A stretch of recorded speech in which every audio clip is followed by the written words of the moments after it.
is that the way, the last Baltimore game, the way you envisioned your dime and J.O.K working? Yes. Um, I think that's one of the strengths of our defense. I just think we can run at all three levels of our defense in terms of rushing the passer, covering, things of that nature.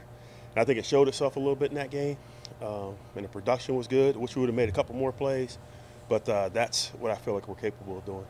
Joe, what do you expect different from Baltimore today? Can you kind of anticipate what to expect? No, not. I mean, Coach Rome is to me is a great offensive coordinator. This very creative. There's a lot of plays, a lot of different pass plays, a lot of different run plays. This game could play out totally different based on what they choose to run. Hey, Joe, what do you do now with Anthony probably not going to be available We have good depth at the position. You know, with Malcolm, Elijah Lee, we're still seeing where Jacob's at. So there's some possibilities there, but I just feel comfortable with the guys we'll have available. Sunday? And speaking of Jacob, like how's he looked, and is there still a hope that he might be able to play some snaps on Sunday? Yeah, we're going to evaluate that, next couple of days. But as far as running around, he looks healthy. He looks like he's capable. Just got to keep getting him in practice and, getting that contact, see how he turns out, see how it turns out. Do you have a good level of comfort, knowing that when Walker's out early in the season for those 3 games, Malcolm Smith came in and played well for you? Yeah, I have no problems. And then Malcolm's, a veteran. He's played a long time in this league, in this system for us, on and off based on injury. So, again, I'm very comfortable regardless what the situation is. Baltimore threw to their backs more against Pittsburgh Yeah. than they had all year. Do you think that's more of that, or was that just? Yeah, you don't know. I mean, it's probably based on what they were doing, this coverage-wise, looking at it. But their backs are a big part of it. This depends on where they want to go with the ball. Joe, when you look at, obviously we know the season Denzel's having, Greg Newsome played really well a couple Sunday nights ago. When you look at those two together and like the potential of that pairing, just what do you think? I think we're talented at, just with Greedy as well. I mean, Troy, he had his ups and downs, but when he plays well, he's really effective in terms of being a good cover guy. I feel comfortable with a couple different combinations out there, and that's, for me, defensively, it gives you flexibility in terms of creating matchups and where you want to play guys. And then I know I think it was against Detroit. I think it was when Troy was out. Yeah. Greg played inside a little. Yeah. I know you guys have been cross-training him Yes. on that, but for him to have that versatility, how does that help you? That's going big. forward? That's big. I would prefer it that way with all the guys, and there's certain guys that you like playing inside more than other guys based on their skill set. But we tried to train Greg that whole way from the off season on, and now he's getting involved, and he's doing a pretty good job for us. Joe, the touchdown to Mark Andrews, what happened? Bust. Unfortunately, I think there was a lot of good things we did in that game, but there was a few plays that we were capable of making, and we just didn't execute. But those guys are a good team. They're explosive, and if you're just off a little bit, that's what can happen to you. Hey, on that play, Joe, Uh-huh. the video shows Clowney was so frustrated he just slams his helmet Yeah. on the ground, and Miles is getting all chummy with Lamar. What did you think about Nothing really. I mean, this thing, guys, it was a hard-fought game, very competitive game, and the guys played hard. They gave it their all. We just came up a little bit short, and sometimes that comes off that way. But I don't think anything about that. Joe, was that the disruptive Jadeveon that you want and need? Yes, yes. Why was he able to be so active? Was he just fresh and good legs that night, or? No, I just think it depends on the type of scheme you play, and I think he had more opportunities when you seen him come off the edge. There's a couple of things we did that freed him up. But against those guys, he showed his speed, he showed his length. I mean, he was chasing the quarterback. Didn't catch him all the time, but you could see the pressure he applied, and it was good to see. Can you remember a game where three safeties had interceptions for you? Not off the top of my head, but I was glad to see it. They just came right in a row, right towards the end of 2 minutes, and then early in the third quarter. But those guys have been doing a good job. They work well together. I think the ability to disguise and run multiple coverages really helped them, make those interceptions. You obviously had a bunch of different guys covering Andrews during the course of the game.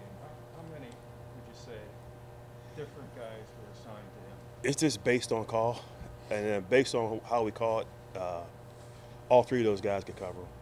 So, and that's, again, gives you flexibility as a play caller, just trying to create the matchups that you want to create based on the calls. Do you have a cornerback on it too? Yeah, I can have. I don't want to give away all the secrets. Yeah, but yes, But J.O.K. was never. not that game. Yeah, not that game. Joe, a couple questions from that Ravens game. When Ronnie gave up the deep ball to Andrews, where they called the PI, but he made the catch, Yeah. did you take him out after that? No. Okay, and then there were a couple substitution issues, right? You had to use a timeout Yes. a couple times. What was going on with that? Yeah, that's on me. We have to be clean in terms of our operation. They changed their personnel. I tried to change our personnel, and it was kind of a little too late, and we ended up having 12 men on the field. That's something I addressed with the whole group, and I'll make sure that's cleaner going into this game. For the offensive struggles, do you feel almost like when the defense needs to step up and win the game? No, and that's something I talked to the guys about. It's you can say, look at it offensively what they're doing, or if we're down guys, we should be able to play at the highest level regardless of the situation. So to me, it's not really what's happening around us. It's can we go out and execute the defense the way we want to do it and make the plays we're supposed to make. Aside from the New England game, you've had a stretch defensively where you've held the opponent to 17 or less. Do you think it's where you wanted it to be at this point of the year? Yeah, the up and downs that we had during the season, we look at things and try to figure out why they happened. I think guys are just really just worried about doing their job, and I think now they're playing better collectively. And I think from my standpoint as a play caller, trying to organize everything, game plan, our defensive coaching staff, I feel like we've grown, and we're putting together better plans for the defense. So I think all together, I think that's kind of the result of what's happening, and this guy's making plays. Hey, Joe, I don't know if you had J.O.K. specifically spying Lamar in the last game, but how much does his sideline to sideline speed allow you to contain him? It helps a lot. You guys, and you saw the speed on the field, his ability to make plays in space. There are things we can do, but at the same time, we don't want to do too much. But we always try to keep a mix, especially when you're dealing with an athletic quarterback, to try to contain him. Obviously, at the bye, you have a time to reflect. When you're looking at J.O.K., I mean, obviously, he's had up and downs with injuries and stuff. Yeah. What do you think about where he's at in his development right now? He's right on track. We put more on his plate, really, the last couple of games that he's played. And again, you don't try to do too much, because if you do too much and he's thinking, then he plays slower. So just being very cautious in terms of what we're asking him to do, the different packages we're putting him in. But I think he's progressing nicely, and I think that you guys saw that in the last game. When you watched that game over, though, was there any time when you thought this is what he was sort of born to do? You know what I mean? Like. Yeah, anytime he steps on the field, that's what But it's just having a guy that can run. You feel good about him making plays in space. You feel good about blitzing him. You feel good about matching him up.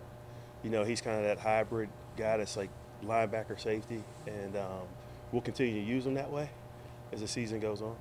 What was the key to Lamar not having any huge runs, right? I think he averaged, 4 yards a carry. You give all the credit to the players, and I feel like we're a fast defense, as I said earlier, at all three levels. And when you have that speed, you can close in space. And I think they did a good job of executing the plan, trying to keep him in the pocket. And we did, break loose on a couple of runs. We were at least able to get him down before he got the big runs. Joe, there aren't many quarterbacks who could play poorly for 3 quarters and then, like Lamar did against Pittsburgh, Yeah. bring him down at the end. Yeah. Do you put him in that top class, or where does he rank? The ability to just win a game no matter how badly it's been. Yeah, he's just one of those guys. There's a few guys in the league like that, and I think just because of the dual threat, he has the ability to throw the ball. You can see him make the throws, short, intermediate, deep. But if you cover the guys and then you don't contain him, then he can beat you with his feet. So he's a very dangerous guy to deal with, and you got to play those guys for 60 minutes. How many of those are there in the league right now? Off the top of my head, I couldn't tell you, but all the obvious ones. Thinking the guys we played, Lamar, Patrick Mahomes, guys like that. But I'm sure there's more. But those are 2 guys that stick out in my mind. Brady or Yeah. Rodgers? Yeah. Well, I was just talking about the guys that are mobile, you know, they can beat you with the throws, but if you don't keep them in the pocket, they can beat you with their feet. But we played a couple of guys like that. But obviously Tom Brady, you know, no question. But I just meant a guy who could play badly, Yeah. 3 interceptions, Yeah. 4, and still win a game at the end. Yeah, I'm sure there's several guys, and guys you all know, and, you know. So, Hey, Joe, what's your progress report on Greg Newsome? getting better. I think he's confident, and I think he's played against some of the, you know, better receivers, you know, just based on the teams we played and held his own. And I think that gives him confidence when he sees, hey, I can make plays against these guys. So I think he's doing a good job, and as we mentioned earlier, the versatility, him playing outside and inside is just very valuable to us. Is there a specific area you think he's kind of shown the most progress in since you got him? To me, you know, being the DB guy, it's just coverage. You know, the ability to go up there and play press and off-man coverage, just when we can lock somebody down. And there's times where you can see teams really trying to isolate him. You know, formation, the boundary, he's one-on-one. And he's been able to hold up. So I think he's progressed just in terms of his technique and ability to play one-on-one.